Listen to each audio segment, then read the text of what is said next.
Voilà un exercice que nous allons traiter très rapidement, mais que je choisis de faire avec vous parce qu'il est très intéressant. Regardez, on vous dit Raymond Queneau a écrit un ouvrage intitulé 100 000 milliards de poèmes. Donc regardez, je vous mets ici une image de cet ouvrage qui est fort intéressant. Et en fait, ce qui est intéressant, c'est que vous pouvez composer votre propre poème. Donc regardez, on vous le dit ici. Alors cet ouvrage est composé de 10 pages, d'accord, contenant chacune 14 vers. Donc vous avez 10 pages et dans chaque page, il y a 14 vers. D'accord? Très bien.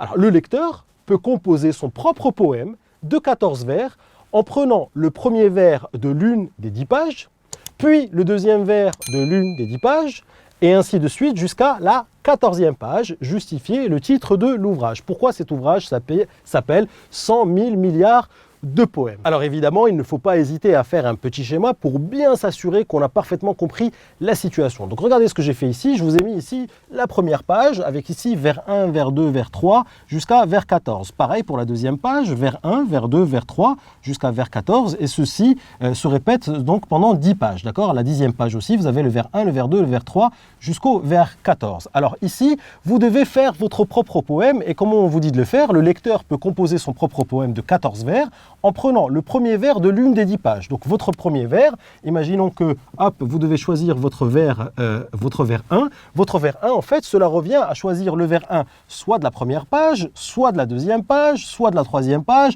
soit de la 10e page, d'accord? Donc en fait, ici, pour le vers 1, vous avez ici 10 possibilités. Vous avez 10 possibilités pour choisir votre premier vers. Et vous l'aurez compris, une fois que vous avez choisi votre premier vers dans les 10 pages, d'accord, eh bien, vous devez choisir votre vers numéro 2. Et le vers numéro 2, ça va être le vers 2 de la première page, ou le vers 2 de la deuxième page, ou le vers 2 de la troisième page, ou le vers 2 de la 10e page. Donc pareil, ici, vous avez 10 possibilités, puis il faut mettre peut-être un S à possibilité. Donc ici, pareil, vous avez 10 possibilités. Donc là, de quelle situation il s'agit?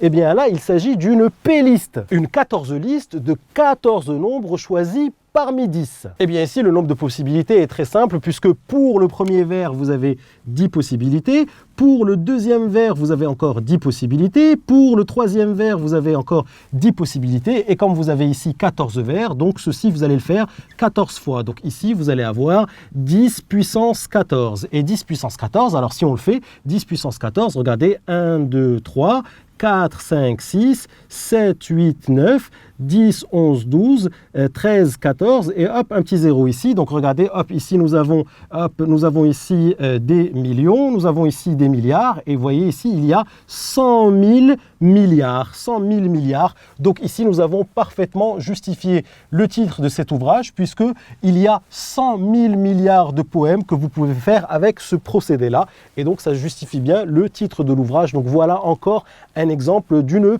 P-liste. J'espère que vous avez bien compris cette histoire de principe multiplicatif et de P-liste. Si tu as aimé cette vidéo, n'oublie pas de t'abonner à ma chaîne en cliquant sur le bouton en bas. Tu seras averti à chaque fois que je vais poster une nouvelle vidéo. Et surtout, n'oublie pas d'aller jeter un petit coup d'œil à mon site kifflesmaths.com. Je t'ai mis ici le lien à ta droite. Sur le site, je te propose plein d'autres ressources et te réserve évidemment des surprises.